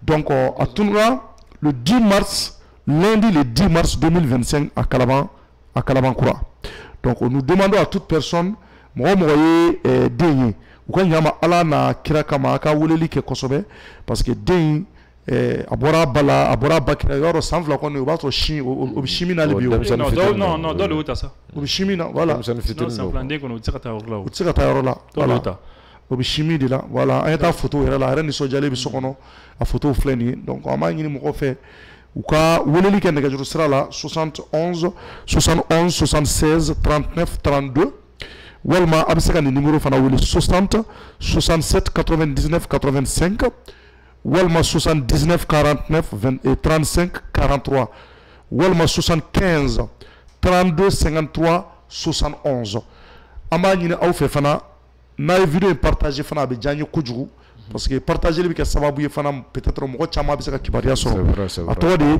Sokona Sissoko Sokona Sissoko a tununa kala depuis kalo tɛmɛnen nin y'a kalo kelen parce que aujourd'hui c'est le 30 le 30 avril an tɛmɛna le 10 avril kan donc kalo kelen ni dɔɔni yɛrɛ a bɛ ɲini ka na kalo fila sɔrɔ voilà donc ala k'an tulo don kibaruya duman na o kɔfɛ denmisɛnnin dɔ fana tununa an den dɔ fana tununa n'o ye Bamba Dambele Bamba Dambele an b'an profiter yan ka BKO mobile fo Paris BKO mobile an ka foli tanu bɛ ɲɛsin ma a delila ka bonya dɔ kɛ ouverture média tɔgɔ la téléphone ale bɛ téléphone feere de kɛ a delila ka iPhone dɔ d'a ma ouverture média tɔgɔ an b'a fɔ kosɛbɛ ka waleɲuman dɔn ale den don donc Bamba Dambele donc an b'a ɲini ala ka maa ɲuman bɛɛ fɛ mɔgɔ mana petini ye a fana photo filɛ nin ye a ka ɲa ma a ka partager ale fana tununa a bɛ waati damadɔ bɔ mɔgɔ si t'a kibaruya kalama donc a bɛ se ka numéro minnu wele o de ye 78 numéro minnu bɛ Mali la 78 41 63 60 walima 91 50 61 34 mi segin a kan 78 41 63 60 walima 91 50 61 34 walima a somɔgɔw ka français numéro fana bɛ olu bɛ sɔrɔ WhatsApp kan a bɛ se k'olu fana wele 00336 51 56 27 85 a tɔgɔ de ye Bamba Dambele a tununa a bɛ tile damadɔ bɔ balimaw bɛ kamana gannen don vraiment ala k'an fana don a tulo don kibaruya duman dɔ la ka ɲini mansaw fɛ hali bi k'u hakili to denmisɛnninw na parce que nin waati laban ninnu na denmisɛnnin tunutaw cayara kojugu an yɛrɛ an tɛ se ka dɔgɔkun ban n'an ma wele siɲɛ 10 siɲɛ 11 siɲɛ 15 ne yɛrɛ bɛ tile ka wele don o don an den tununa an nin dunna vraiment mɔgɔw k'u hakili to denmisɛnninw na mɔgɔw k'u hakili to denmisɛnninw na a kuma fɔli n'i y'a fɔ peut-être mansa dɔw bɛ dimi u b'a fɔ mɔgɔ bɛ se ka hakili to denmisɛnnin na mɔgɔ bɛ se ka hakili to denmisɛnnin na den yɛrɛ ye fɛn dɔ ye n'i ma labɛn den sɔrɔ kama kolo kuma in ka jugu dɛ mais ne b'a tere juguya fɔ bi ne delila k'a fɔ n ka kuma na ala an y'a ye denmisɛnnin dɔw paraît-il que denmisɛnnin dɔw y'u yɛrɛ fa kɔsa in na dépression de kama parce que ko denmisɛnnin dɔ ko den dɔ taara ka taa di dɔ ma ko lamɔ na o mun b'a lamɔ o tigi tun b'a maltraité an tulo b'o kunnafoniw la bɔlɔlɔ siraw kan an t'a dɔn ni tiɲɛ don walima ni nkalon don mais a fɛnw caman bɛ kɛ i bɛ dɔw ye k'u yɛrɛ faga ou bien i bɛ dɔw ye ka tunu u dimi kojugu bɛ bɔ ka taa parce que denmisɛnninw fitininw u bɛ bila dekun dɔ de kɔnɔ dɔw de b'u tɔɔrɔ ni denmisɛnnin tɔɔrɔ la kɛ hakili t'ale la ni denmisɛnnin ma hakili sɔrɔ dɔrɔn a bɛ taa a yɛrɛ faga soit a bɛ taama a dimi kojugu bɛ taa dɔrɔn a bɛ tunu voilà dɔ delila k'a dɔ kɛ fana o kɛra Jikɔrɔni o fana tun ni tɔɔrɔ bɛ kosɛbɛ a lamɔyɔrɔ la a lamɔyɔrɔ la voilà a ba y'a ta ka taa di yɔrɔ la olu bɛ k'a lamɔ tellement que petini tɔɔrɔ la petini bolila de k'a yɛrɛ ɲini petini taara ye de fo Kulikoro u taara ye fo Kulikoro u taara ye dɔw fɛ baara la a tun bɛ ka baarakɛdenya kɛ donc den sɔrɔli an bɛ dugawu kɛ ala ka den di bɛɛ ma nka den sɔrɔli ye fɛn dɔ ye kolo an k'o tiɲɛ fana fɔ ni nkalon don a bɛ se k'an tilen ne bolo mɔgɔ n'i ma labɛn den sɔrɔ kama i bɛ se k'a to yen fɔlɔ quoi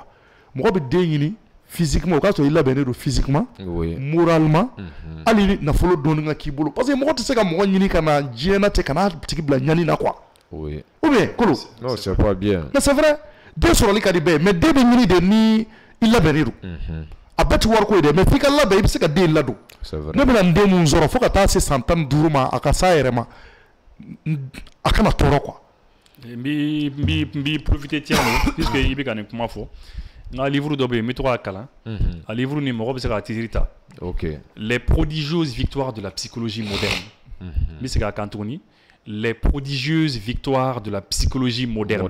Oui. Mɔgɔ min y'a livre sɛbɛn a tɔgɔ ye Pierre Daco. Pierre comme Pierre, Daco D-A-C-O. C'était un psychologue des profondeurs et des surfaces. Un très grand psychologue.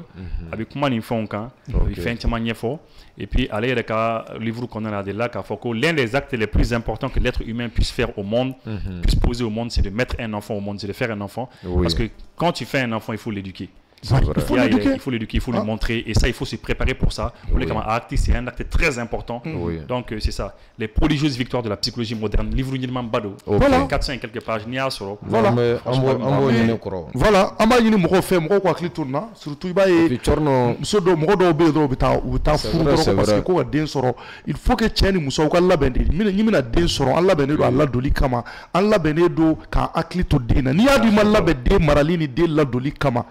patienter fɔlɔ fɔ dɔw yɛrɛ bɛ yen mun bɛ se ka kɛ sababu ye mɔgɔ yɛrɛ n'a y'i diya i ti den sɔrɔ sisan parce que den sɔrɔ ye bi bɛna décision de ye o bi bɛna médecine développera a to fɔli ka labɛn san kɔni labɛnna n bɛ se ka n den lakana ka ɲɛ n bɛ se k'a ladon ka ɲɛ voilà mɔgɔ bɛ n bolo minnu bɛ se k'u hakili to a la so kɔnɔna na hali ni bɛ baaraw la voilà o la i b'a ɲini a banna mais e b'a dɔn i ma labɛn den sɔrɔ i bɛ den sɔrɔ i bɛ tila k'o tɛgɛ minɛ ka t'o di dɔw ma ko k'o lamɔ parce que voilà o tigi t'o maltraité ka taa den fitinin tɔɔrɔ c'est pas facile jantoli man bon denmisɛnnin na kosɛbɛ yɔrɔ denmisɛnnin fitinin filɛ il faut pas que i ɲɛ mana fama i den ma surtout den fitinin heure kelen heure fila heure saba surtout an balakaw wuli k'i den ɲini wuli k'a ɲini c'est très important den sɔrɔ yɛrɛ ka gɛlɛn k'i den ɲini ka tila ka ɲini o kɔ ou bien ka i mabɔ la ne kɔni tɛ maa ne kɔni tɛ se k'o kɛ hali seconde kelen maa man ka ɲinɛ i den kɔ ou bien busi voilà c'est important an ka hakili t'o la voilà mɔgɔw k'u hakili t'o la parce que kiti bɛ mɔgɔw n'u denw cɛ dɛ